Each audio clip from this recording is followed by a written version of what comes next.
SSC आज के time के बच्चों का ट्रेंड बन चुका है। एसएससी सीजीएल एग्जाम आजकल जो बच्चे ग्रेजुएशन कर रहे हैं या 12वीं के बाद जैसे ही बीए बीएससी करना स्टार्ट करते हैं तो एसएससी की एग्जाम की प्रिपरेशन चालू कर देते हैं। आपने एसएससी को क्यों चुना? मैंने एसएससी को इसलिए चुना कि 333 नंबर आपने लिए और पोस्ट आपने एसओ की ले ली, लेकिन जो बच्चे गवर्नमेंट एग्जाम की तैयारी कर रहे हैं खासकर उनके मन में एक सवाल भी आ रहा होगा। कोचिंग वाले और बहुत सारे लोग ऐसे बोलते रहते हैं बच्चों को कि एसएससी जो है 6 महीने का कोर्स है, साल भर का कोर्स है, 1.5 साल आप पढ़ लोगे तो आप एसएससी में सिलेक्शन ले लोगे, ऐसा हो जाएगा वैसा हो जाएगा। मैं आपसे रियलिटी में जानना चाहता हूँ कि आपका लेवल उस टाइम पे क्या था जब आपने स्टार्ट किया और एक्चुअली में कितना टाइम आपको लगा और कितना लगना चाहिए, और इतना तो लगेगा। इससे कम में अगर कोई बच्चा सोच रहा है एसएससी की तैयारी चालू करूं, खासकर जो बच्चे नए हैं अभी बीएससी कर रहे हैं और आगे चल के तैयारी करेंगे, उनको एक रो आइडिया होना चाहिए कि मुझे कितना टाइम लगेगा, मिनिमम टाइम लगेगा जिससे कि मैं एसएससी को क्वालिफाई करूं।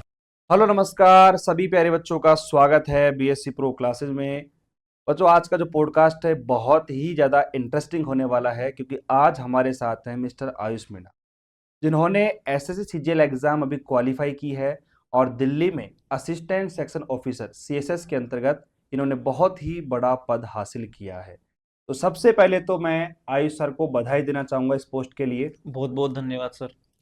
और ये पॉडकास्ट जो है उन बच्चों के लिए बहुत ही स्पेशल होने वाला है जो बच्चे गवर्नमेंट एग्जाम की तैयारी कर रहे हैं।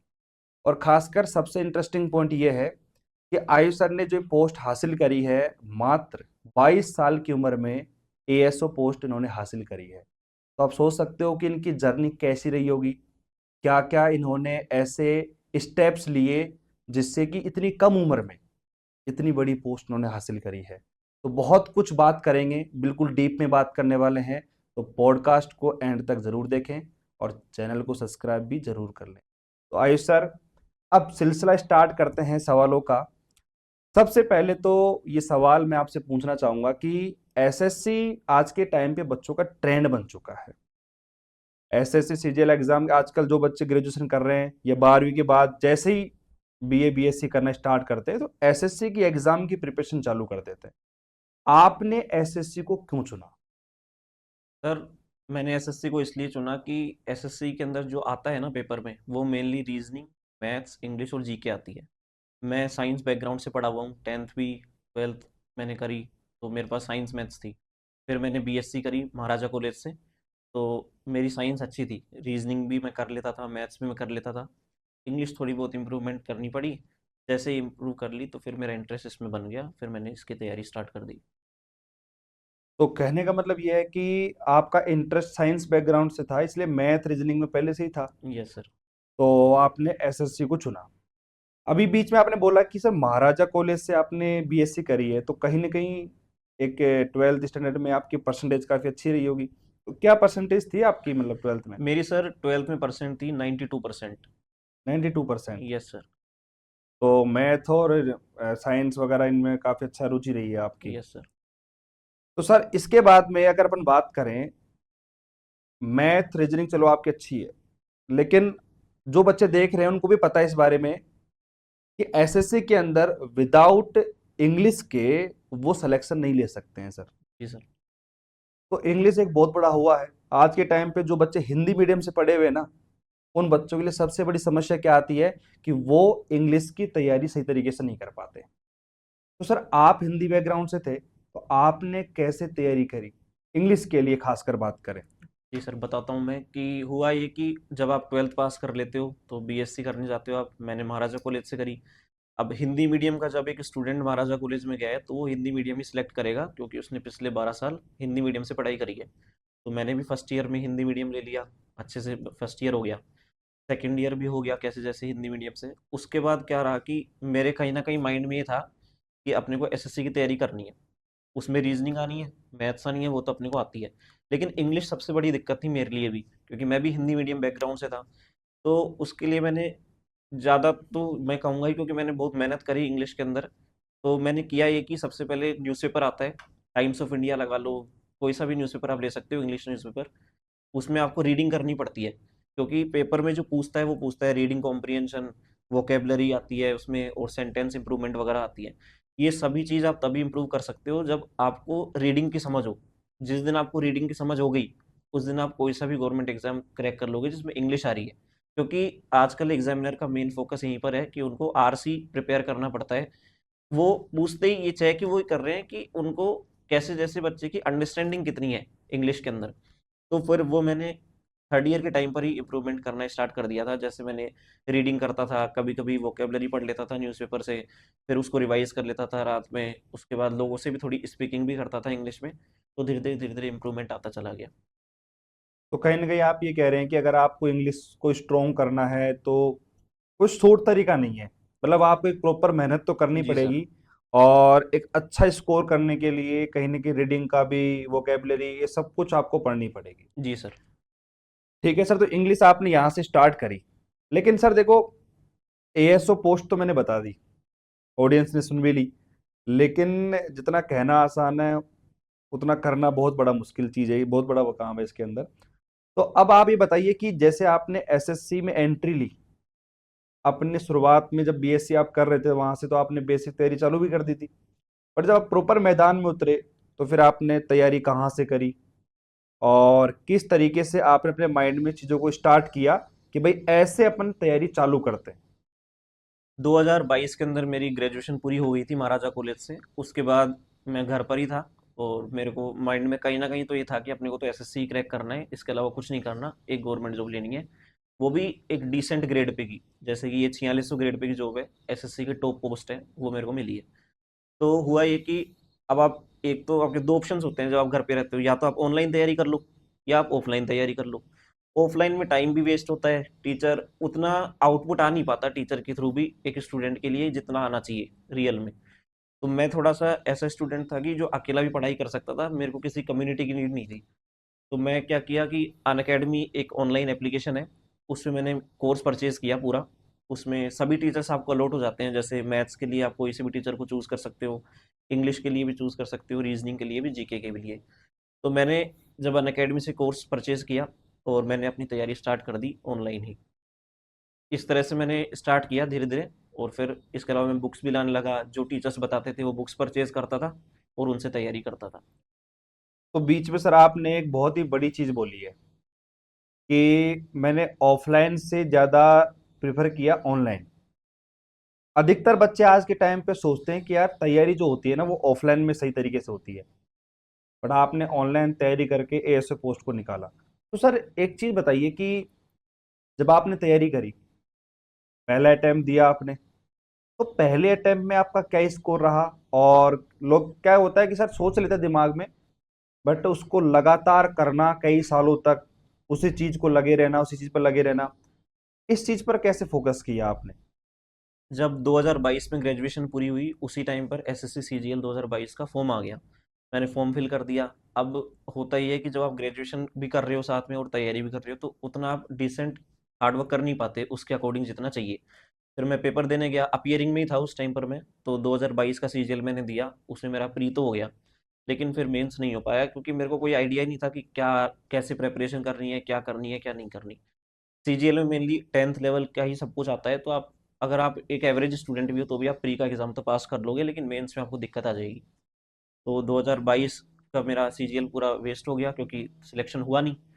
उसके बाद जैसा कि मैंने आपको बता दिया कि अन अकेडमी से मैंने मेरी तैयारी स्टार्ट करी, तो प्रॉपर वे में 2023 का मैंने सीजीएल दिया। उसके अंदर प्री का एग्जाम भी निकल गया मेरा। और अगर प्री के एग्जाम की बात करेंगे तो मेरा रो स्कोर जो था वो था 155, जो कि प्री के अंदर था, और नॉर्मलाइज होके वो 160 हो गया था। तो एसटी कैटेगरी का कट ऑफ वैसे ही कम जाती है, तो मेरा इजीली सिलेक्शन हो गया प्री में। मेंस का बताऊं तो 2023 में मेरा 267 ही स्कोर हो पाया था 390 में से, क्योंकि उस टाइम पर इंग्लिश में थोड़ी मेरे को प्रॉब्लम हो गई थी, इंग्लिश वैसे ही मेरी थोड़ी वीक थी।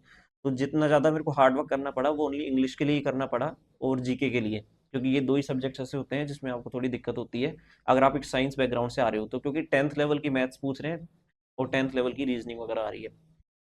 फिर जब 2023 का रिजल्ट आता है तो उसमें मेरा सिलेक्शन नहीं हुआ, क्योंकि कट ऑफ जो है वो बहुत ज़्यादा चलेगी। और बाद में एसएससी ने ये भी कर दिया था कि जो ऑडिटर की वैकेंसी होती है उसको विड्रॉ कर लिया था। स्टार्टिंग में तो वैकेंसी उन्होंने दी, फिर बाद में उन्होंने वैकेंसी को विड्रॉ कर दिया, तो मेरा फाइनल सिलेक्शन नहीं हो पाया। फिर अगर देखा जाए तो 2023 का सीजीएल भी एक तरह से वेस्ट ही हो गया। फिर उसके बाद मैंने 2024 का सीजीएल दिया। इस बार प्री भी अच्छा हुआ, प्री में मेरा 149 रो स्कोर था और नॉर्मलाइज होकर 155 हो गया था, तो एसटी की कट ऑफ इजीली क्लियर हो गई। फिर मेंस में मेरा जो स्कोर है वो 333 आया है नॉर्मलाइज्ड आउट ऑफ 390।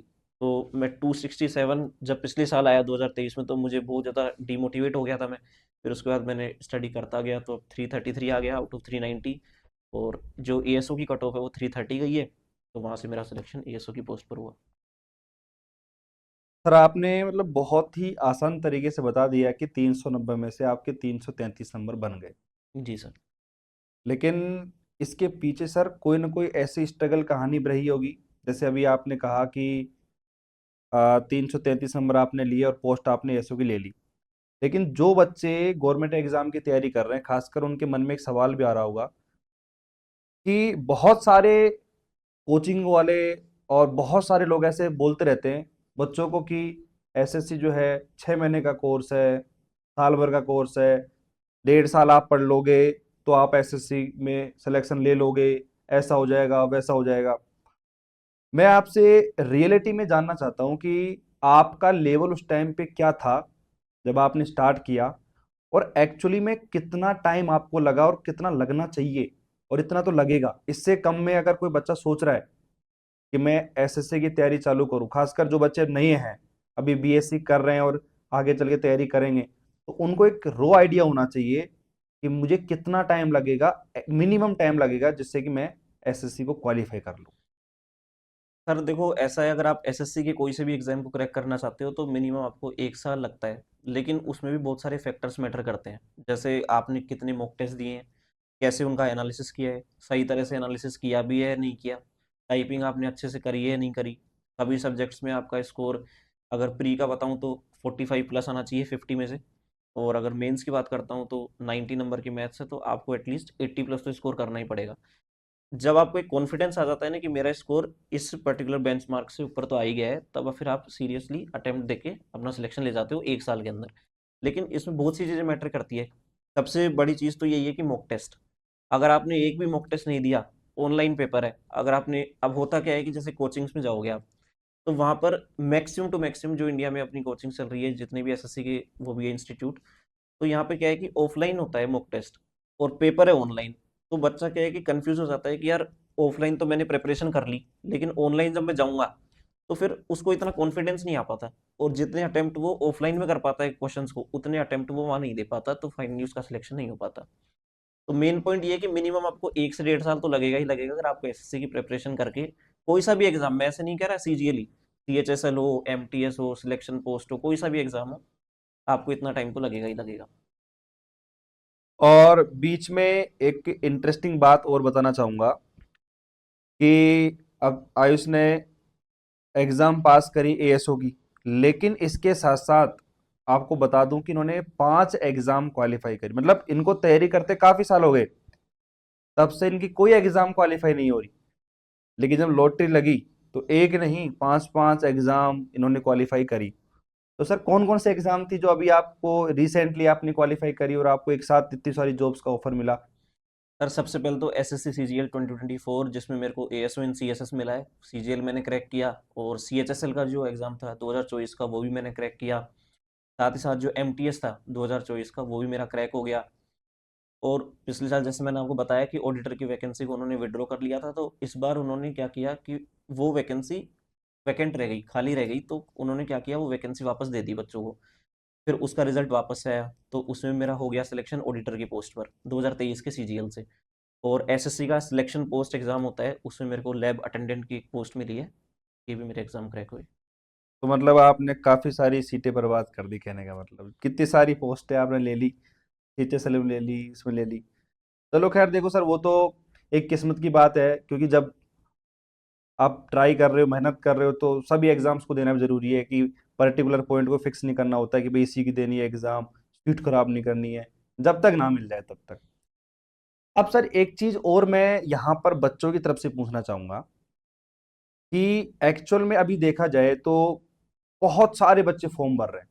आप देख रहे हो गवर्नमेंट एग्जाम के पीछे जो है ना बच्चे भगे पड़े हैं, एकदम शानदार कि अब तो गवर्नमेंट एग्जाम की तैयारी करेंगे, ये करेंगे वो करेंगे। कहीं ना कहीं आपके माइंड में एक पर्सपेक्टिव है कि बच्चों को गवर्नमेंट एग्जाम के साथ साथ एक छोटा सा बैकअप प्लान भी लेके चलना चाहिए कि अगर मान लो उनका गवर्नमेंट एग्जाम में सिलेक्शन नहीं हो पाया या नहीं हुआ उनका, तो इन फ्यूचर उनको क्या करें फिर वो, मतलब उनका एक बैकअप प्लान क्या होगा, एक अर्निंग का सोर्स क्या होगा, इस चीज के ऊपर क्या बात करना चाहेंगे सर आप? जी सर, एक्चुअली होता क्या है कि जब भी कोई भी स्टूडेंट, जब भी चाहे एसएससी हो, चाहे यूपीएससी हो, बीपीएससी हो, कोई सा भी एग्जाम हो, गवर्नमेंट एग्जाम होता है, तो उसका पहला गोल तो ये होता है कि अपने को सिलेक्शन लेना है और गवर्नमेंट जॉब लेनी है। लेकिन हाँ, कहीं ना कहीं परिवार की कंडीशन भी खराब रहती है और बहुत सारे फैक्टर्स होते हैं, उसको सोच के हर बंदा ये चाहता है कि एक सेक्शन बी भी हो, सेक्शन ए तो हो ही हो मेरी लाइफ में कि इसको मैं क्रैक करके अपनी जॉब ले लूँ, लेकिन सेक्शन बी भी होना चाहिए। सेक्शन बी इसलिए होना चाहिए कि सपोज करो सेक्शन ई नहीं हो पाया, अनफॉर्चुनेटली नहीं हो पाया, लेकिन सेक्शन बी तो है। तो सेक्शन बी में आप तभी जा सकते हो जब आपका किसी पर्टिकुलर चीज में एबिलिटी तो हो करने की। जैसे आप टेक्निकल फील्ड में जाना चाहते हो तो आपके पास नॉलेज होना चाहिए टेक्निकल फील्ड का। साइंस फील्ड में कुछ करना चाहते हो तो साइंस फील्ड का नॉलेज होना चाहिए। बेसिकली सेक्शन बी आप तभी चूज करो जब आपका उसमें पर्टिकुलर नॉलेज हो। अगर आपके पास कोई नॉलेज ही नहीं है तो पर्टिकुलर नॉलेज होगा तभी तो आप सेक्शन बी में कुछ अच्छा कर पाओगे। लेकिन मेन प्रायोरिटी आपकी सेक्शन ए है, तो सेक्शन बी में आपको कम फोकस करना है, लेकिन जरूर होना चाहिए, मैं मना नहीं कर रहा, क्योंकि सबकी कंडीशन सेम नहीं होती है फैमिली की, सबका बैकग्राउंड भी सेम नहीं है। तो सेक्शन बी भी होना चाहिए आपकी लाइफ में। तो कहीं ना कहीं एक बैकअप प्लान तो अपन को लेके चलना चाहिए, जी क्योंकि सर। आज के टाइम पे सर बेरोजगारी काफी बढ़ गई है और पोस्टें कम है, फॉर्म ज्यादा लग रहे हैं। ठीक है, चलो ये चीज तो है, बट इसके अलावा एक चीज मैं और बच्चों की तरफ से आपसे पूछना चाहूंगा कि अभी आपने कहा कि कम से कम एसएससी के अंदर 1 साल का टाइम लगता है आपको क्रैक करने के लिए। बट मान लो किसी बच्चे का ख्वाब है कि मेरे को टॉप पोस्ट लेनी है, जैसे आपने एएसओ ली, 22 साल की उम्र में आपने पोस्ट ले ली। इसके पीछे का स्ट्रगल भी आपने बताया कि कितनी मेहनत आपने करी, किस किस फील्ड में आपने काम किया। बट मान लो किसी को इस पोस्ट पे जाना हो, एएसओ पे जाना हो, इनकम टैक्स ऑफिसर, इनके लिए एक्चुअल में कितनी मेहनत चाहिए होगी, ग्राउंड लेवल पे अपन बात करें, ऑन पेपर पे नहीं, ग्राउंड ग्राउंड, लेवल पे बात करें। यस। देखो, मैक्सिमम टू मैक्सिमम 70 to 80% जो स्टूडेंट्स हैं वो सेम प्रिपरेशन कर रहे हैं, उनका सबका लेवल सेम है, लेकिन कुछ ही लोगों का सिलेक्शन हो पा रहा है, बाकी का नहीं हो पा रहा। तो इसके पीछे का मेन रीजन यही है कि आप है ना मॉक टेस्ट नहीं दे रहे हो। क्योंकि जब मैंने 2023 का सीजीएल क्रैक नहीं हो पाया मेरा, तो मैं डिमोटिवेट हो गया पूरी तरह से, 3-4 महीने तो मैंने पढ़ाई नहीं करी। उसके बाद मैंने टॉपर्स के इंटरव्यू देखे, उनमें मैंने ये सीखा कि हर कोई भी टॉपर ले लो आप, एसएससी अगर कोई क्रैक कर रहा है तो टॉपर मॉक टेस्ट जरूर देगा। मॉक टेस्ट के बिना आप यहाँ पे सिलेक्शन नहीं ले सकते, चाहे कुछ भी कर लो आप, कितने भी आप हार्ड वर्किंग हो, कोई मैटर नहीं करता। मॉक टेस्ट आपको ये सिखाता है कि आपको कैसे एग्जाम में परफॉर्म करना है, कैसे टाइम को बचाना है, कैसे उस पर्टिकुलर टाइम फ्रेम में आपको सभी क्वेश्चंस को अटेम्प्ट कर देना है। ये सब चीजें जब आपको आ जाती है तो कॉन्फिडेंस खुद ही आ जाता है, फिर आपको ऐसा फील होता है पेपर में कि यार मैं एक मॉक टेस्ट देने आया हूँ यहाँ पर, मॉक टेस्ट देके अपने घर चलते हैं। लेकिन आपको ज्यादा से ज्यादा मॉक टेस्ट की प्रिपरेशन करनी पड़ेगी। अगर आप मेरी बात करोगे तो 2024 में मैंने अगर मेंस के बताऊंगा तो 150 प्लस मॉक दिए हैं, और प्री के तो 250 प्लस दे दिए होंगे मैंने, इतने सारे मॉक टेस्ट मैंने लगाए। 2023 में मैंने मॉक ही नहीं दिए थे, 10-15 मॉक टेस्ट तो मैंने प्री के दिए हैं, 15-20 मॉक मैंने मेंस के दिए। तो वो कॉन्फिडेंस कहीं ना कहीं लो हो जाता है जब आप मेंस का एग्जाम लिख रहे हो, तो आपको पता है कि यार अगर मैंने ये स्टेज क्रैक कर ली तो मेरे को मेरी जॉब मिल जानी है, क्योंकि एसएससी में इंटरव्यू नहीं होता है। तो मेन तो मैं यही कहूंगा कि मॉक टेस्ट आपको ज्यादा से ज्यादा फोकस करना चाहिए। तो कहने का मतलब पूरा जो गेम है आज के टाइम पे मॉक टेस्ट का है। मॉक टेस्ट का हो गया। क्योंकि बिल्कुल देखो यार, युद्ध लड़ने जा रहे हो, युद्ध की तैयारी आप पहले ही कर लो, हम्म। सारी चीजें पता लग जाएगी, कैसे सवाल आने वाले हैं, किस टाइप के आने वाले हैं, तो वहां पे जाके आपको ज्यादा दिक्कत आने वाली नहीं है। ठीक है सर, आपने यहाँ पे काफी सारी बातें बताई, जैसे कि अब किस तरीके से तैयारी करनी चाहिए, क्या करना चाहिए। बट यहाँ पे अब एक इंटरेस्टिंग सवाल ये भी आता है, आपने तैयारी करते गए करते गए करते गए, बट एक बीच में ट्विस्ट भी आते हैं। जैसे मान लो अब ये तो देखो बोलने में कितना अच्छा लग रहा है कि आयुष ने 10th करी, 12th करी, बीएससी करी, एसएससी की तैयारी कर ली, और अब गवर्नमेंट एग्जाम में सिलेक्शन हो गया इनका।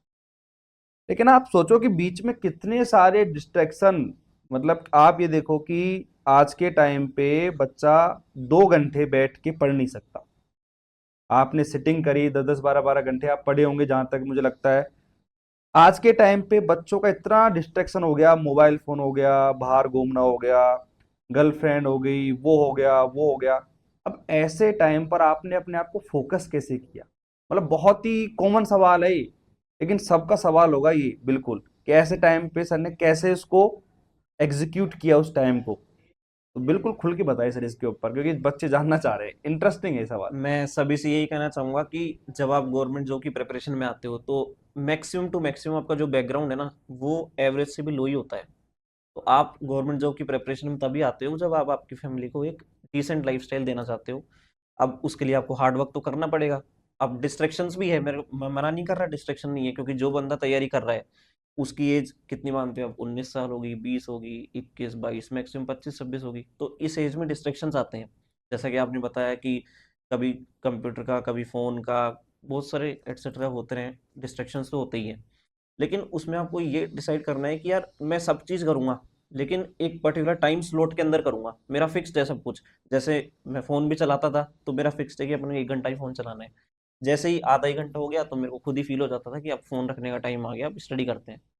फिर 3 4 घंटे पढ़ लिया, फिर आपने मतलब बाहर आ गए, आप दोस्तों के पास चले गए, थोड़ा घूम फिर आए, फिर आप वापस आए घर पे, फिर आपने स्टडी करी। तो बेसिकली टाइम को मैनेज करने का गेम है आज के टाइम पर, जो कि मोस्ट ऑफ द पीपल नहीं समझ पाते। उनको ये है कि बस एग्जाम की तैयारी करनी है, जैसे अपन ने 10th पास करी है, 12th पास करी है, बीएससी करी है, वैसे ही गवर्नमेंट जॉब भी निकल जाएगी। एक तो कोई सिलेबस फिक्स नहीं है, एसएससी की ले लो चाहे कोई सा भी गवर्नमेंट जॉब ले लो, बेसिक सिलेबस तो फिक्स्ड है, लेकिन उसमें से पूछ क्या लेंगे वो किसी को नहीं पता है। जैसे जीएस में कुछ भी पूछ सकते हो। अगर एमटीएस का आप एग्जाम देखोगे वो सीजीएल से भी टफ लगता था मुझे जब मैं तैयारी करता था, और सबको ही लगता है, क्योंकि उसमें सिलेबस तो बेसिक है लेकिन जो पूछते हैं वो आउट ऑफ द सिलेबस आता है। तो ज़्यादा से ज़्यादा मैं तो यही कहूँगा कि डिस्ट्रैक्शन से बचने का एक ही उपाय है कि आपको अपना टाइम स्लॉट फिक्स कर लेना है। मैं ये नहीं कह रहा कि आप बिल्कुल ही डिस्ट्रैक्ट नहीं होंगे लाइफ में, कि आपको सब कुछ अलग अपना फ्रेम बना लेना है कि ये मेरी लाइफ है, किसी से बात नहीं करनी है, ऐसा नहीं करना है, क्योंकि उससे फिर आप भी बोर हो जाते हो एक पर्टिकुलर टाइम के बाद। तो होना ये चाहिए कि आपको अपना टाइम एक स्लॉट में डिवाइड कर लेना चाहिए कि यार इतने टाइम मैं एंजॉय करूंगा, इतने टाइम में स्टडी करूंगा, और उतनी ही आपको मेहनत भी करनी पड़ेगी अगर आप ऐसा फ्रेम बना रहे हो, क्योंकि डेली उस डेडिकेशन से उठना, फिर बैठना, पूरी स्टडी करना, बाहर जाना तो बहुत डिफिकल्ट हो जाता है। ज़्यादा से ज़्यादा आप टाइम स्लॉट को मैनेज करो, सब चीज़ प्रॉपर चलेगी। अब सबका एक कॉमन सवाल ये भी है, अधिकतर बच्चों के मन में सवाल चल रहा होगा कि सर ने इतनी बड़ी पोस्ट हासिल करी है, तो सर का रूटीन क्या होता होगा पढ़ने का? डाइटिंग का क्या रूटीन था, पढ़ाई का क्या रूटीन था, कितने टाइम पढ़ते थे? ये सब चीज़ बताइए सर, ताकि बच्चे इसको अप्लाई कर सके अपने लिए भी। जी सर, होता ये है कि जैसे आप एसएससी का कोई भी एग्ज़ाम दे रहे हो तो आपको पता है आपके पास प्री का एग्ज़ाम भी है, मेंस का एग्ज़ाम भी है, और टाइपिंग है, इंटरव्यू तो है नहीं यहाँ पर। तो प्री के टाइम पे आपको इतना हार्ड वर्क नहीं करना पड़ता। लेकिन आज के टाइम पे जब आप एसएससी दे रहे हो तो आपको प्री से ही के साथ ही आपको ये सोचना चाहिए यार मेंस भी साथ साथ कवर कर लेते हैं, क्योंकि होता ही है कि जैसे ही प्री का एग्जाम कवर हो जाता है तो एसएससी आपको ज़्यादा टाइम देती नहीं है। प्री से जैसे ही प्री एंड हुआ तो विद इन 1 मंथ आपको मेंस करा लेगी, और विद इन 1 मंथ आप मेंस की तैयारी नहीं कर सकते। तो आपको प्री के साथ ही मेंस को लेकर कर चलना चाहिए, जो कि मेरी सबसे बड़ी गलती थी 2023 के अंदर। मैं प्री की तैयारी अलग से किया, फिर मेंस की तैयारी के लिए इतना टाइम बचा नहीं, तो भी स्कोर डाउन हो गया। बेसिक तो स्ट्रॉन्ग थे लेकिन उतना प्रैक्टिस नहीं कर पाया, मॉक टेस्ट नहीं दे पाया। 1 महीने में आप कितने मॉक लगा लोगे, 30 35 इतना ही हो पाता है, मैक्सिमम 70 लगा लोगे, उससे तो कुछ होना नहीं है। तो ज़्यादा से ज़्यादा आपको ये करना है कि आपको एक प्रॉपर शेड्यूल बनाना है। जैसे मेरे शेड्यूल की मैं बात करूँ तो मैं सुबह 8 9 बजे उठता था, क्योंकि मैं लेट नाइट तक पढ़ता था। और मेरा ऐसा नहीं था कि जैसे मैं एक सिटिंग में ही पूरा दिन निकाल दूंगा, ऐसा बिल्कुल भी नहीं हुआ मेरे साथ। जैसे मैं 8 बजे उठता था, उसके बाद प्रॉपर अपना 9 10 बजे के आसपास स्टडी करने बैठता था। 10 से 1 बजे तक स्टडी करता था। मेरी प्रॉपर सिटिंग 3 घंटे की थी मैक्सिमम, इससे ज़्यादा नहीं हो सकती थी। 3 घंटे में पढ़ता था, उसके बाद आधा घंटा रेस्ट करता था, फिर खाना वाना खा के फिर थोड़ा बाहर भी जाके आता था। 1 2 घंटे का तो बीच में हर बार गैप रहा ही है। 3 घंटे पढ़ा, फिर 2 3 घंटे थोड़ा रेस्ट किया, बाहर जाया, कोई घर का काम है तो वो कर दिया, फिर 3 घंटे की एक सीटिंग बनाई, और एक नाइट में 3 घंटे की। तो ऐसे 9 आवर्स की स्टडी हो जाती थी आपकी प्री के टाइम पर। और इतना ही चाहिए प्री के लिए, ज़्यादा आपको कुछ करना नहीं होता, क्योंकि क्वालिफाइंग पेपर है प्री। मेंस ही सब कुछ डिसाइड करता है एसएससी सीजीएल के अंदर। तो मेनली मैं आपको सीजीएल का ही बता रहा हूँ, क्योंकि एमटीएस में तो एक ही पेपर होता है, लेकिन उसके लिए हार्डवर्क बहुत करना पड़ता है। तो प्री के लिए तो मेरा ये था कि मैं 3 3 घंटे के 3 स्लॉट बनाता था। मेंस के लिए क्या किया, इस बार 2024 में तो मैंने मेंस को साथ ही लेकर चला प्री के। तो एक साथ में जैसे एक्चुअली होता क्या है कि जब आप 1 साल तैयारी कर लेते हो ना तो आपको ये पता लग जाता है कि यार मेरी वीकनेस कहाँ पर है। अगर मैं वो इम्प्रूव कर लूंगा तो मैं सिलेक्शन ले लूंगा, कुछ भी हो जाए। तो मॉक टेस्ट ही मेरी कमी थी। तैयारी मेरी इतनी हो चुकी थी कि अब मेरे को कुछ नया नहीं पढ़ना था, जो पढ़ा हुआ है उसको रिवाइज करो और मॉक टेस्ट दो। तो मैं क्या करता था, जैसे मेंस का 1 महीना बचा हुआ है, तो स्टार्टिंग के 15 दिन में तो मैं 9-10 घंटे ही पढ़ता था। जैसे आपने, क्योंकि एक मॉक टेस्ट 3 घंटे का होता है मेंस का, 3 घंटे का तो पेपर दे रहे हो, उसके बाद आपको एनालिसिस में 2 घंटे लग जाएँगे, 5 घंटे तो आपके ऐसे ही चले जाएँगे। 1 मॉक आपने सुबह लगाया, 1 मॉक मैंने शाम को लगाया, तो मैं क्या करता था, 1 दिन में 2 ही मॉक देता था। इसके अलावा कुछ नया नहीं पढ़ता था, क्योंकि मेरी तैयारी बेसिक तो हो चुकी थी, नया कुछ सीखना नहीं है। केवल मॉक टेस्ट देना है जिससे कॉन्फिडेंस आ जाए और क्वेश्चन सिली मिस्टेक ना हो पेपर में, ये सबसे बड़ी दिक्कत होती है वहाँ पर, क्योंकि टाइम को मैनेज करना होता है। ये मैंने किया। तो बस मेंस के टाइम पे 2024 में तो इतना ही किया कि सुबह आपने एक मॉक लगाया, उसका एनालिसिस किया, शाम को एक मॉक लगाया, उसका एनालिसिस किया, दिन में आधा घंटा टाइपिंग की प्रैक्टिस कर ली बस। तो अगर आप टाइम वाइज बताओगे कि कितने घंटे पढ़ता था मेंस के लिए इस बार, तो स्टार्टिंग में तो वही 9-10 घंटे, लेकिन जब लास्ट के 10 से 12 दिन बचे हैं, आधा महीना जा चुका है, आधा महीना बचा है, फिर आपको क्या है कि डबल मेहनत करनी पड़ती है, क्योंकि मॉक टेस्ट आपको ये सिखा रहा है कि जैसे सपोज करो आपके 310 नंबर आ रहे हैं, आपको पता है मेरी कट ऑफ 350 पे क्रैक होगी, तो 350 तक पहुंचना भी तो है, मेरे को 40 नंबर गेन भी करने हैं। तो उसके अंदर मॉक टेस्ट आपको ये बताता है कि इंग्लिश में इस सेक्शन में कमी आ रही है, मैथ्स में इस सेक्शन में प्रॉब्लम हो रही है, तो वो जो सेक्शन जहाँ वीकनेस दिख रही है, उसको आप इंप्रूव करते हो पिछले 15 दिनों के अंदर। उसके लिए आपको कितना भी टाइम लग सकता है, वो सबका अलग अलग होता है। जैसे मेरे को तो 1-1.5 घंटे में मैं एनालिसिस करके फ्री कर देता था और वो पढ़ लेता था। अब सबका टाइम अलग अलग हो सकता है, फिक्स तो अपन कर नहीं सकते यार ये 8 घंटे पढ़ेगा, ये 10 घंटे। तो मैक्सिमम टू मैक्सिमम 9-10 घंटे की स्टडी रहती है। तो कहने का मतलब आपने हर सवाल में मॉक जो टेस्ट है ना, उसका जिक्र जरूर किया है। जी तो सर। कहीं ना कहीं आज के टाइम पे मॉक टेस्ट देना बहुत ज्यादा जरूरी हो गया, क्योंकि कंपटीशन बढ़ गया, कट ऑफ बढ़ गई, सब कुछ हो गया। तो मॉक टेस्ट देना बहुत जरूरी है। बट एक थे, अगर छोटी सी टिप्स देना चाहो आप बच्चों को, क्योंकि देखो एसएससी एग्जाम के अंदर टाइम मैनेजमेंट जो है ना सर, वो सबसे बड़ी चीज है। तो टाइम मैनेजमेंट के लिए अगर कोई टिप्स देना चाहो बच्चों को छोटी सी, भाई इससे आप अपने टाइम को इंक्रीज करके, और टाइम तो कम लगे लेकिन चीजों को आप थोड़ा सा बढ़ा सकते हो पढ़ाई के तौर पर, तो कुछ देना चाहो बच्चों को टिप्स थोड़ी सी। टिप्स के लिए मैं यही कहूंगा कि पहले आप अपना बेसिक कोर्स कंप्लीट कर लो, उसके बाद आपको ओनली मॉक टेस्ट देना है। एक सुबह मॉक लगाओ, एक शाम को लगाओ। अगर आप प्री की तैयारी कर रहे हो तो एक मॉक से काम चल जाएगा, लेकिन अगर आप मेंस की तैयारी कर रहे हो तो आपको एक दिन में 2-2 मॉक भी देने पड़ सकते हैं, उसमें कोई बड़ी बात नहीं है। मैक्सिमम टू मैक्सिमम आपको जो फोकस करना है मॉक टेस्ट पर, यही की पॉइंट है एसएससी के किसी भी एग्जाम को निकालने का। मॉक टेस्ट देना ही जरूरी नहीं है, उसका एनालिसिस करना उससे भी ज्यादा जरूरी है कि आपकी कहाँ वीकनेस है, क्यों आपकी स्ट्रेंथ है। स्ट्रेंथ पर तो आप काम करोगे ही नहीं ना, वो तो आपको कॉन्फिडेंस दे रही है कि यार ये तो मेरे को नंबर दिला देगी, लेकिन वीकनेस आपको इंप्रूव करनी पड़ेगी, और वो आपको मॉक टेस्ट ही सिखाएगा। तो कंप्लीटली मैं उसमें यही कहूंगा कि आपको ज्यादा से ज्यादा मॉक टेस्ट की तैयारी करनी है, जो कि मैक्सिमम स्टूडेंट नहीं कर रहे हैं। वो केवल बेसिक कोर्स पढ़े जा रहे हैं, नया कुछ सीख रहे हैं, उससे कुछ होगा नहीं।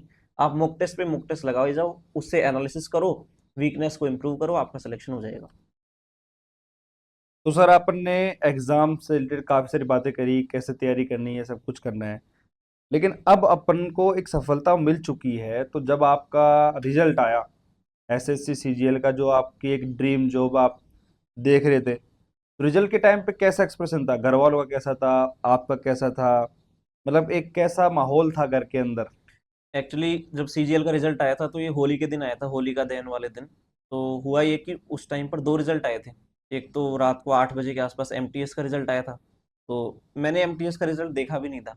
मेरे भाई ने मेरे को बताया कि एमटीएस का रिजल्ट आ गया है, एक बार देख ले हुआ है नहीं हुआ, क्योंकि एमटीएस एक ऐसा एग्जाम था जिसको मैंने 2023 में दिया था, तो भी मेरे को लगता नहीं था कि इसमें अपना सिलेक्शन हो पाएगा।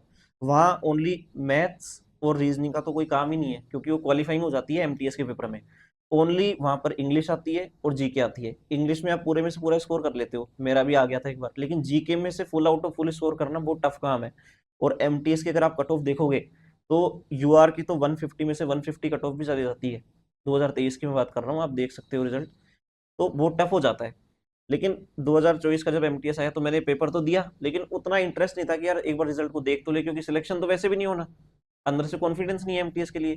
तो जब मैंने इस बार 2024 का पेपर दिया था, तो मेरा 150 में से जो रो स्कोर है आंसर के आने के बाद, वो 120 आ रहा था। अब जब 120 आ रहा है और एसटी कैटेगरी से हो, तो कहीं ना कहीं एक होप बन जाती है कि यार एक बार कुछ तो हो जाएगा, क्योंकि कैटेगरी का थोड़ा बहुत फर्क है एमटीएस में, वरना सीजीएल में सीएचएसएल में आपको इतना बेनिफिट मिलता नहीं है कैटेगरी का। फिर मेरे भाई ने मुझे बताया, फिर मैं चेक किया एमटीएस का रिजल्ट। तो एमटीएस का रिजल्ट में जैसे ही मैंने सर्च किया, तो उसमें 2 आयुष कुमार मीना आ रहे थे। और मैं कंफ्यूज हो गया कि यार अपना तो हुआ ही नहीं, मैंने बंद कर दी पीडीएफ। फिर उसने मेरे को सर्च करके बताया कि तेरा सिलेक्शन हो गया है, पेरेंट्स ने, मैंने सब कुछ चेक कर लिया है। तो फिर घर में अलग ही खुशी आ जाती है, आपको पता है। अगर आप एक पियोन की जॉब भी लेते हो, वो भी गवर्नमेंट जॉब, तो घर में एक अलग ही माहौल क्रिएट हो जाता है। वो सेम मेरे साथ भी रहा। मम्मी भी खुश हुई, सब ज़्यादा पेरेंट्स को खुशी होती है, वो बहुत ज़्यादा खुश हुए। फिर एक खुशी का माहौल था, 8 बज चुके थे, 10-11 बजे सब सो जाते हैं, 11 बज गए। फिर सीजीएल का रिजल्ट आता है 12:05 पे। नेक्स्ट डे स्टार्ट हो जाता है, सब सो जाते हैं, लेकिन मैं नहीं सोता हूँ, क्योंकि मेरे को फिर नींद आई नहीं। क्योंकि यार जब आप एक सिलेक्शन ले लेते हो एक ही दिन में, और एक और रिजल्ट लोडिंग हो रहा है जल्दी जल्दी, तो कहीं ना कहीं मेरे मन में था कि सीजीएल का रिजल्ट आ जाएगा, और आ ही गया वो सेम डे 12:05 पर। फिर मैंने जैसे रिजल्ट देखा, तो मैंने सबसे पहले पहले तो रिजल्ट को देखने से पहले आपको इतना ज़्यादा एंग्जाइटी हो जाती है कि यार होगा या नहीं होगा, क्योंकि सीजीएल का एग्जाम है और मेंस का एग्जाम है, ये डिसाइड करेगा हुआ या नहीं हुआ। तो मैंने 2-3 बार तो ओपन भी नहीं करी पीडीएफ। फिर जैसे ही पीडीएफ ओपन करी और सर्च किया उसमें, तो उसमें भी 3-4 आयुष आ रहे थे। फिर मैंने पहले तो AYUSS सर्च किया, ओनली नेम, फिर मिडल नेम किया, फिर मीना किया। तो मैं ओनली एक ही आंख से देख रहा था कि हुआ या नहीं हुआ, क्योंकि बहुत हार्ड वर्क लगाना पड़ता है। वो जो टाइम है ना, वो आपको ये डिसाइड करा देता है कि यार पूरी 1 साल वापस चलना है या फिर हो जाएगा इस बार काम। तो फिर जैसे ही मैंने पूरा सर्च किया, वो पूरा नेम आ गया। फिर मैंने मेरी पोस्ट कोड देखी, B03 थी पोस्ट कोड, वो मेरी पहली प्रेफरेंस थी, AS1 CSS, वो मुझे मिल गया। बगल में मैं दादी के पास सोता हूँ, तो दादी को मैंने बताया, तो वो भी बहुत खुश हुई। फिर सबको मैंने उठा दिया, मतलब ये मान लो उस दिन तो 2-3 बजे तक तो कोई सोया ही नहीं था। दो दो खुशी जब आ जाती है, वो भी गवर्नमेंट जॉब, एक दिन में 2 रिजल्ट और दोनों में सिलेक्शन हो जाए, तो फिर बात अलग ही हो जाती है। मतलब मैं थोड़ा सा फील कर पा रहा हूँ कि जब रिजल्ट आया होगा तो कैसा एक माहौल घर में रहा होगा।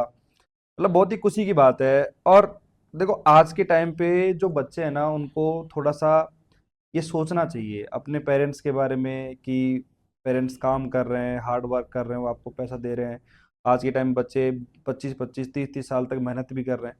तो कहीं ना कहीं थोड़ा सा ये भी ध्यान रखना चाहिए कि यार अपने पेरेंट्स कितनी मेहनत करके अपने लिए पैसा इकट्ठा कर रहे हैं, पैसा लगा रहे हैं। और देखो अधिकतर बच्चे क्या करते हैं, मोटिवेट तो हो जाते हैं बट उन चीज़ों को अप्लाई नहीं कर पाते। जब आपने लगातार 4 साल 3 साल 5 साल मेहनत करी और बिल्कुल डेडिकेशन के साथ में, और साथ में एक बढ़िया स्ट्रेटेजी भी आपने अप्लाई करी, जिससे कि आपने मतलब कम उम्र में ही ये काम करके दिखा दिया। तो कहीं ना कहीं मैं बच्चों से भी कहना चाहूंगा कि देखो कितनी सारी बातें बताई, और लास्ट में वो फीलिंग के बारे में अपन ने देखा कि यार वो प्राउड फील जो है, अगर आप भी अपने पेरेंट्स को देना चाहते हो तो भाई मेहनत तो करनी पड़ेगी। देखो अगर मेहनत करने का मन नहीं है तो फिर उस फील्ड से हट जाओ, सबसे जी सर, बढ़िया चीज है। जी सर। अगर आपको नहीं करना तो घर वालों से बोल दो कि नहीं अपन को नहीं करनी गवर्नमेंट एग्जाम की जगह, हमें कुछ और करना है। तो टाइम वेस्ट तो मत करो, कम से कम 2 साल 3 साल पैसा भी पैसा वेस्ट हो गया, टाइम भी वेस्ट हो गया आपका। अब सर देखो सारी बातें कर ली अपन ने। अब एक छोटी सी बात और बोलना चाहूंगा मैं आपसे कि अभी आपका जॉइनिंग लेटर आ जाएगा और आप चले जाएंगे वहाँ पोस्टिंग के ऊपर। सैलरी वगैरह भी आपकी 4600 पे ग्रेड है, तो बहुत ही शानदार आपकी सैलरी रहने वाली है। आप फ्यूचर को कैसा देख रहे हैं, मतलब आप आगे का क्या सोच रहे हैं कि क्या यहीं पर इसी पोस्ट पर आप रहोगे, या फिर आगे चल के भी आपका प्लान है कि मैं कुछ और तैयारी करूं, कुछ माइंड में है आगे चल के कुछ? क्योंकि अभी आपको देखो अभी तो कुछ करने का मन होगा नहीं, ऑफ कोर्स, क्योंकि अभी 3 4 5 साल की स्ट्रगल करके ये रिजल्ट अपन को मिला है, तो कहीं ना कहीं थोड़ा एक स्टेबल होना चाहोगे आप। बट माइंड में है कुछ आगे? अभी प्रेजेंट के लिए जैसा आपने बताया कि जब आप एक प्रॉपर हार्ड वर्क करके एक जॉब सिक्योर करते हो, तो आपको ये रहता है कि बस अब मैं ना कॉन्फिडेंट हो जाता हूँ कि बस यही मेरी लाइफ है। आप कंप्लेसेंट हो जाते हो कि अब लाइफ में कुछ नहीं करना है। लेकिन हाँ, एक टाइम के बाद आपको ऐसा फील होता है कि ये तो ठीक है, लेकिन कुछ नया भी तो करना है। और मैं थोड़ा क्या है कि स्टार्टिंग से क्रिएटिव रहा हूँ, तो कहीं ना कहीं मैं जो भी करूँगा ना, वो स्टडी की फील्ड में ही कर सकता हूँ। वही मेरा एक कैलिबर है, वही मेरी एबिलिटी है, उसमें ही मैं कर सकता हूँ कुछ। तो जब आप एसएससी क्रैक कर लेते हो, तो या तो आप डिपार्टमेंटल एग्जाम दोगे, जिससे आप प्रमोशन लेके, इसमें प्रमोशन भी अच्छा है सीएसएस में। आप पहले सेक्शन ऑफिसर बनते हो, फिर अंडर सेक्रेटरी बनते हो, फिर डेप्यूटी सेक्रेटरी बनते हो, फिर डायरेक्टर बनते हो। तो एक तरह से आपको पोस्ट मिल जाती है जो आपको चाहिए। वैसे मैं मेरी लाइफ से सेटिस्फाइड हूँ, बट हाँ, जैसे सपोज करो कोई ऐसी सीट आती है जो मेरे को एक अट्रैक्ट कर जाए कि हाँ यार ये तो करनी ही चाहिए, तो सीट वेस्ट करने की मैं बात नहीं कर रहा। मैं ये बात कर रहा हूँ कि आपका क्रिएटिव माइंड होता है, तो आप कुछ ना कुछ लाइफ में ऐसा करना चाहते हो। कहीं पे भी सेटिस्फेक्शन है नहीं, लेकिन आप सेटिस्फेक्शन के लिए जाते हो। अब जैसे मैं इस जॉब की तैयारी कर रहा था, इतने दिन से मेरे पास एक्साइटमेंट था कि यार क्या होगा, जॉब लग जाएगी, ऐसा बस जॉब लग जाए, कैसे भी लग जाए। अब जॉब लग गई तो क्या है कि वो धीरे धीरे थोड़ा सेटिस्फेक्शन हो रहा है कि हाँ बस ठीक है, लग गई जॉब। अब कुछ नया करने का मन होगा, क्योंकि ह्यूमन बीइंग की एक नेचर है कि वो कभी सेटिस्फाई नहीं हो सकता। सेम यही काम मेरे साथ भी रहेगा कि अभी प्रेजेंट में तो कोई प्लान है नहीं, और अगर फ्यूचर में देखता हूँ मैं, तो मैं यूपीएससी वगैरह की प्रिपरेशन की सोच सकता हूँ। बहुत अच्छी बात है। तो कहीं ना कहीं मतलब अब एक चीज़ और भी है साथ में कि जब इतनी अच्छी जॉब मिल जाती है और उसके बाद में फिर क्या है, मन भी नहीं करता आदमी का कि चलो देखते हैं फिर इन फ्यूचर करेंगे, और करना भी चाहिए। हालांकि जब आप थोड़ा सेटल हो जाओगे, सारी चीज़ें बढ़िया मैनेज हो जाएंगी, फाइनेंस से चीज़ें भी सब चीज़ मैनेज हो जाएंगी, उसके बाद में फिर दिक्कत भी नहीं आती, अपन फ्री माइंड से काम कर सकते हैं। अब एक आखिरी सवाल और रहेगा आपसे मेरा, जी सर। और काफ़ी शानदार पॉडकास्ट रहा अपना, मज़ा आया। मतलब जो भी बच्चे देख रहे हैं सुन रहे हैं भैया, जो भी चीज़ें अभी बताई, जो चीज़ इन्होंने फेस करी, एक ही मूल मंत्र है भैया कि मेहनत करो डेडिकेशन के साथ में, और लग जाओ भाई, क्योंकि एक माइंड में एक विजन लेके चलोगे ना, तो प्रॉपर तरीके से काम कर पाओगे, और मोटिवेशन भी सबसे बड़ा वही है। बट आखिरी सवाल मेरा यही रहेगा सर से कि जब ऐसी पोस्ट आप हासिल करते हो तो कहीं ना कहीं आप देखते हो कि लग्जरी की तरफ देखते हो। अब आपके माइंड में एक सीधा गोल है कि भाई अच्छी लाइफ स्टाइल हो जाएगी, अपना अच्छा घर होगा, फैमिली भी खुश है, सब कुछ है। तो सर जब आप तैयारी कर रहे थे ना, तो उस टाइम पे क्या आपका सबसे बड़ा मोटिवेशन यही था कि अब मैं एग्जाम की तैयारी कर रहा हूँ तो आगे चल के अपनी जो लाइफ स्टाइल है वो चेंज होगी, अपना एक स्टैंडर्ड होगा, समाज में एक इज्जत भी होगी अपनी। तो मोटिवेशन ये चीज थी, या फिर कुछ और था आपके पीछे कि जो कोई आपको लगातार पुश कर रहा था कि चलो आगे बढ़ते रहे, रुकेंगे नहीं अब? जैसा कि आपने पुशिंग फैक्टर की बात करी, तो होता ही है कि अब हर पर्सन का नेचर अलग है, उसका बैकग्राउंड अलग है, उसकी स्ट्रेंथ अलग है, उसकी वीकनेस अलग है। तो मेरा स्टार्टिंग से ये रहा है कि मैं कुछ भी जो कर सकता था वो स्टडी में ही कर सकता था। पढ़ाई वो ऐसी चीज़ थी जिसमें मेरे को कुछ किया जा सकता था, इसके अलावा मेरे पास कोई टैलेंट नहीं है। जैसे आप मेरे को क्रिकेट के लिए बोलोगे तो मेरे को नहीं आता है खेलना ज़्यादा, सिंपल सी है। सबका अलग अलग होता है, किसका स्पोर्ट्स में होता है स्टार्टिंग से इंटरेस्ट, किसी का स्टडी में होता है, तो मेरा ओनली स्टडी में ही था। तो जब मैं कॉलेज कर रहा था, तो बहुत से लोग तैयारी उसी टाइम स्टार्ट कर देते हैं, तो उनको देख के आपको मोटिवेशन आता है कि यार ये तैयारी कर क्यों रहे हैं, क्या अपन कर भी सकते हैं, नहीं कर सकते। तो फिर मैंने ये सोचा कि मैक्सिमम अपन कर क्या सकते हैं, कि मेरे को स्टडी करनी आती है, वो मैं पढ़ाई कर सकता हूँ, जितनी मेहनत लगेगी मैं कर लूंगा, क्योंकि मेरा इसमें इंटरेस्ट है। उसके तौर पे आपके पास ऑप्शंस क्या होते हैं, या तो गवर्नमेंट जॉब होती है, या प्राइवेट सेक्टर में आप कोई जैसे बीटेक कर लिया, या एमटेक कर लिया, बीएससी एमएससी करके कोई जॉब ले ली प्राइवेट में, यही हो सकता है। तो वही मेरे पास एक पुशिंग फैक्टर था। साथ साथ ये भी है हाँ कि घर वालों का प्रेशर तो कभी रहा ही नहीं है मेरे ऊपर। उन्होंने मेरे को कभी भी ऐसा नहीं कहा कि तुमको ये करना है, ये वाला कोर्स लो, सब कुछ जो मेरे को पसंद आया वो मैंने किया। लेकिन हाँ, कहीं ना कहीं उनको ये होप थी कि वो स्टडी के फील्ड में कुछ ना कुछ करके या तो कोई जॉब ले लेगा, या प्राइवेट सेक्टर में अच्छा कर लेगा टीचिंग वगैरह करके। तो स्टडी एक मात्र मेरे पास ऑप्शन था जिसके थ्रू मैं कुछ लाइफ में कर सकता था। फिर मैंने उसी को ही फॉलो किया, और अब आपके सामने रिजल्ट है। तो कहीं ना कहीं दोनों तरीके से आपने मोटिवेशन लिया, और सबसे बड़ी बात है कि आपका पैशन भी था, मतलब आपको किसी ने फोर्स नहीं किया। जी सर। जब कोई आपको फोर्स करता है तो वहां पर काम करने का मन हाँ। उतना करता नहीं है। बट आपका दोनों तरीके से, तो काफी अच्छा लगा। और इन फ्यूचर काफी बार मुलाकात अपनी होती रहेगी। और बाय द वे मैं आपको बता दूं, ये सबसे एक इंटरेस्टिंग पॉइंट था सबसे लास्ट में जो मैंने आपको बता रहा हूँ। आयुष सर और मैं दोनों क्लासमेट रहे हैं, और 8th क्लास से हम दोनों साथ पढ़े थे, 10th में 12th में। हालांकि बीएससी में जाके थोड़ा मामला अलग हो गया था, सर चले गए थे महाराजा कॉलेज में, मैं नॉर्मल कॉलेज में रह गया था। बट काफ़ी अच्छा लगा सर आपसे मिलके। जी सर। और इन फ्यूचर दोबारा मुलाकात होगी जब आप वहाँ पे पोस्टेड हो जाओगे ना, तो वहाँ का कैसा एक्सपीरियंस रहता है, अंदर की बातें क्या हैं, किस तरीके से एक्सपीरियंस है, क्या है, वो अपन पॉडकास्ट करेंगे एक और। लेकिन वो करेंगे जब सर की ज्वाइनिंग हो जाएगी, उसके बाद करेंगे। तो आज की पॉडकास्ट में इतना ही। लाइक शेयर सब्सक्राइब सब कुछ दबा के कर दीजिए भैया, ऐसे इंटरेस्टिंग पॉडकास्ट जो है मैं आपके लिए लाता रहूँगा। धन्यवाद।